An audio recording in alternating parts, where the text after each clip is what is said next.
Hi there, Reject Nation. I'm Greg Alba. I'm Jonald Humphrey. We're going to learn about some Godzilla today, considering the sensational box office run that Godzilla King of the Monsters is having right now. Top reward tier request comes from Andrew Hayes, has a wonderful YouTube channel. Go check it out. He loves wrestling, he loves movies, he loves shows, he loves us. Top 10 epic Godzilla moments. I recently just watched Godzilla Shin.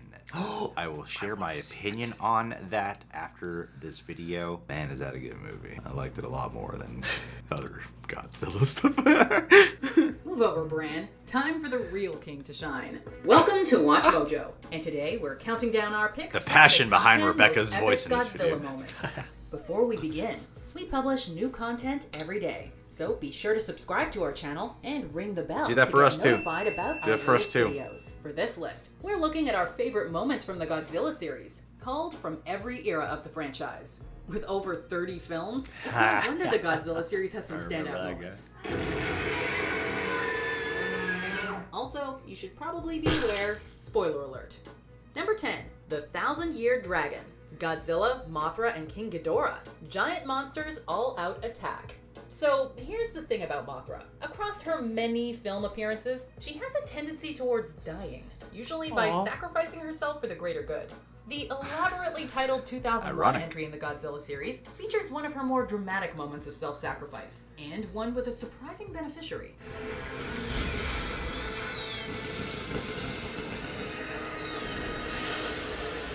Godzilla did it. Why? In this installment, the normally evil King Ghidorah is on the side of good, helping Mothra and Baragon fight off an evil Godzilla.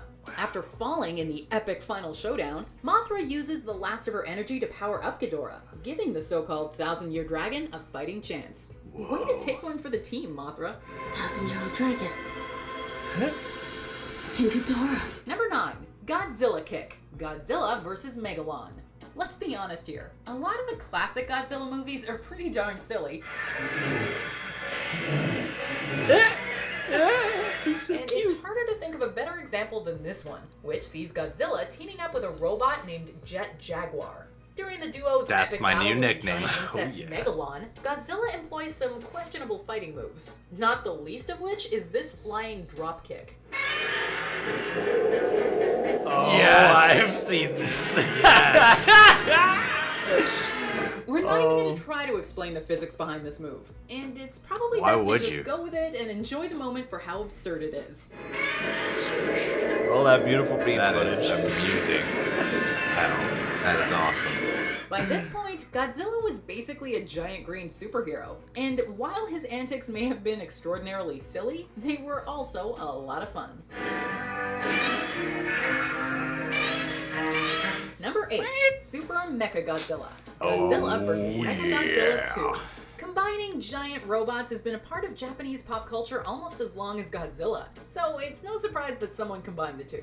After all, Godzilla has his own giant robot nemesis in the form of MechaGodzilla. And what do you do when that's not enough? Go bigger, that's what. After MechaGodzilla is bested by his scaly counterpart, it combines with a flying vehicle called Garuda to assume a more powerful form.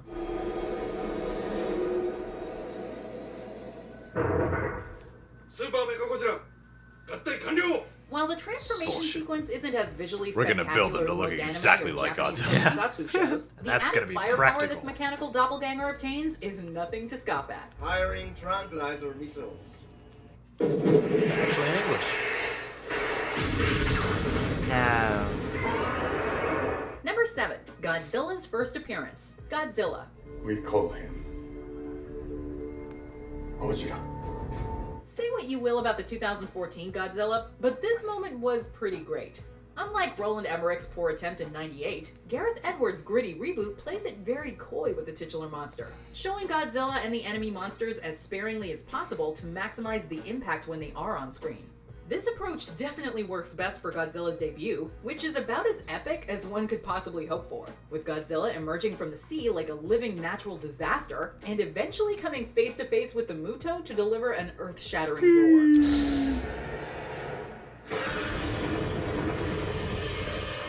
Kinda like That is Godzilla's terrifying. atomic kiss of death in the final showdown, this was one moment that was definitely worth waiting for. Yeah, put it in his mouth. Oh, that was so cool. Godzilla and Company versus King Ghidorah. Ghidorah, the three-headed monster. どういうことなんです？ゴジラとラドンとモスラと力を合わせることです。 Up until this point in the Godzilla franchise, the titular monster had been very firmly on the villain side of things. But as bad as Godzilla was, the three-headed space dragon known as King Ghidorah was worse. At least 3 times worse to be specific. This is why Ghidorah's appearance and subsequent attack on Earth prompted I Godzilla wanna to team up with his watch fellow the kaiju for the old very ones. first time, Oh, yeah. leading to Way this more. massive showdown between the invading Astro-Monster and Godzilla, Mothra, and Rodan. While it may look kind of goofy by today's standards, this sequence was really a massive sea change for the Godzilla franchise, and by extension, kaiju films as a whole.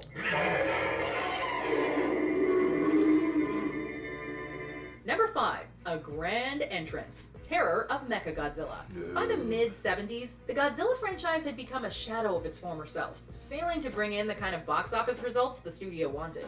In an effort to revitalize the series, producers brought back director Ishiro Honda, who directed many of the early films.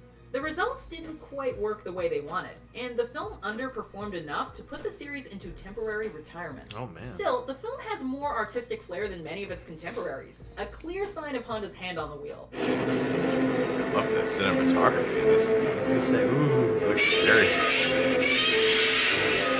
A great example of this is Godzilla's entrance to the film, complete with dramatic backlighting and the classic Akira yeah, that's Ifukube great. score. Yeah. Number 4, Battle Royale. Destroy all monsters. That Ghidorah looks scary. The Oh. final battle in Ghidorah, the three-headed monster, may have been the first time Godzilla and friends battled together against the space dragon, but it was not the last. A kaiju battle royale to end them all. This entry in the franchise brought together an unprecedented number of monster combatants. It was basically the Avengers Endgame of its time, and Bonk. it culminated in a massive showdown between Ghidorah and almost every kaiju that had been established at that point. In many ways, it's the Little absolute Godzilla. height of the 60s and 70s era Godzilla movies, with an emphasis Good. on Good spectacle job. and over-the-top monster action. And really, what more could you ask for? Number 3, Godzilla vs. ZILLA. Godzilla Final Wars. Like we said earlier, the 1998 Godzilla reboot by director Roland Emmerich was not great, to put it very mildly. Oh, God. Toho Studios, which produced the original films in Japan, design. evidently were not too happy either, as they began building up for the real Godzilla to get his fiery revenge on his American counterpart. The New York attack was Godzilla, right? That's what only American experts claim. But our guys here have doubts. In the franchise's 2004 entry, Godzilla finally faces off against the intentionally poorly rendered CGI monster, now dubbed ZILLA. That's great. Oh, that's awesome. And Kills him in 5 seconds. destroys the Sydney Opera. Yeah, that's all it took to bring down this fish-loving, oversized iguana. Considering missiles killed him in the 98 film, it's no wonder ZILLA didn't stand a chance against the king. Good riddance. やっぱりマグロ食ってるようなのはダメだな。 Number 2, Godzilla Reborn. Whoa. Godzilla vs. Destroya. This entry in the series was Destroya. meant to be Godzilla's final curtain call, with the iconic monster dying when his internal nuclear reactor, because yes, Godzilla has one, melted down. But while Godzilla technically got a dramatic and moving death scene, you just can't keep a good monster down. The Heisei series of films, of which this movie is a part, heavily featured an infant Godzilla as well, who was there to witness the demise of his father. Oh no. Little one.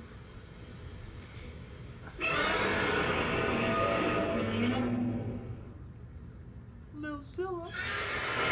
Absorbing the massive discharge of energy, the baby Godzilla quickly grew to full size, leading to this insanely dramatic final shot that capped off the Heisei series on a serious high note.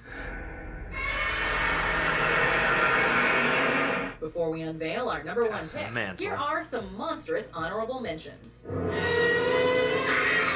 Oh, yeah. I used to rent that constantly as a kid.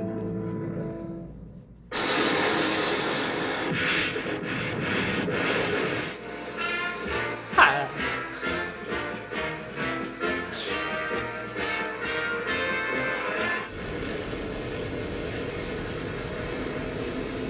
Yeah, Godzilla 2000. Number 1. Godzilla attacks Tokyo. Godzilla. Before he was a guardian of the Earth, Godzilla was first envisioned as a parable for nuclear proliferation and the lingering scars of World War II. No sequence in the franchise captures this better than Godzilla's first attack on Tokyo in the original film.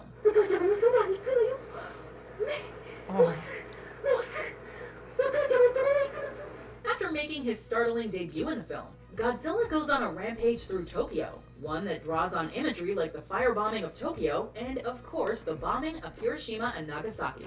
The result is a truly harrowing sequence that instantly made the film a cult classic, and one of the most important pieces of post-war Japanese cinema. The series may have become shallow spectacle later, but it started very differently.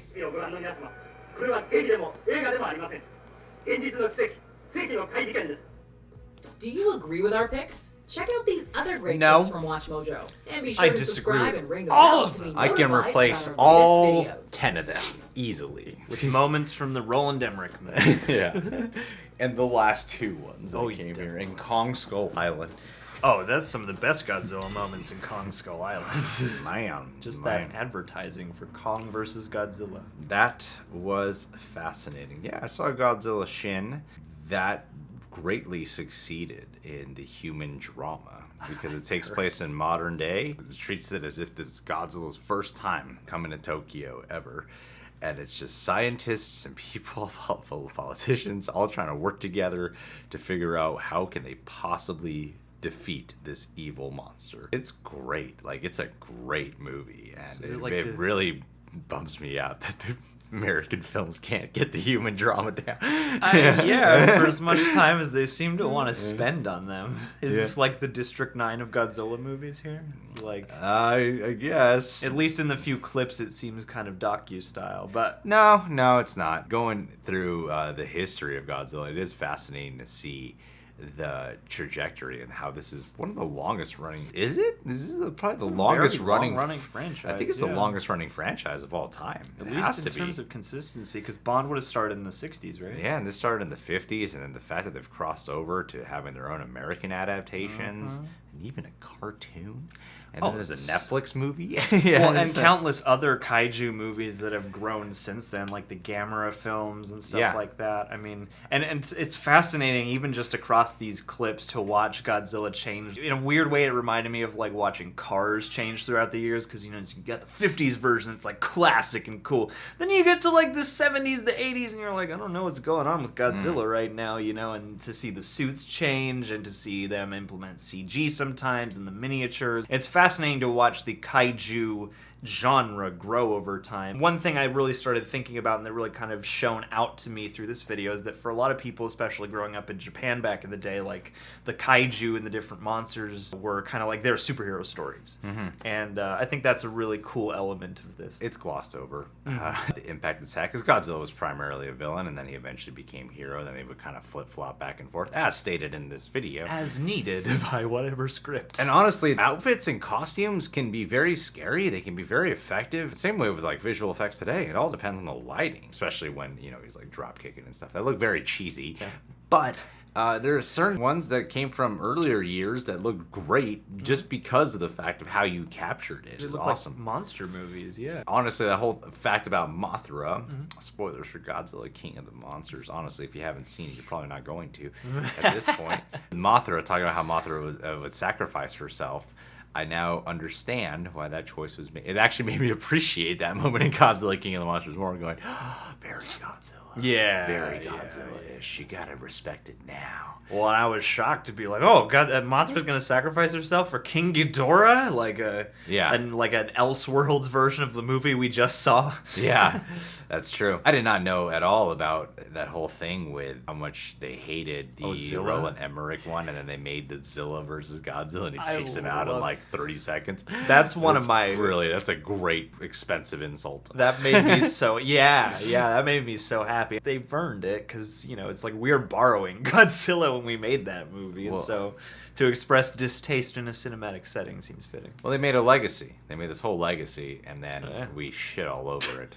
He doesn't deserve all the crap. I mean, it There's was studios involved. a lot of people producers. greenlit that movie. Yeah, there's a It. lot more people involved than that than And- just Roland Emmerich. Hey, it was the late 90s. We were experimenting with a lot of stuff in the late I 90s. think it's really cool to have the two different styles, more traditional Japanese Godzilla versions that they're still, producing.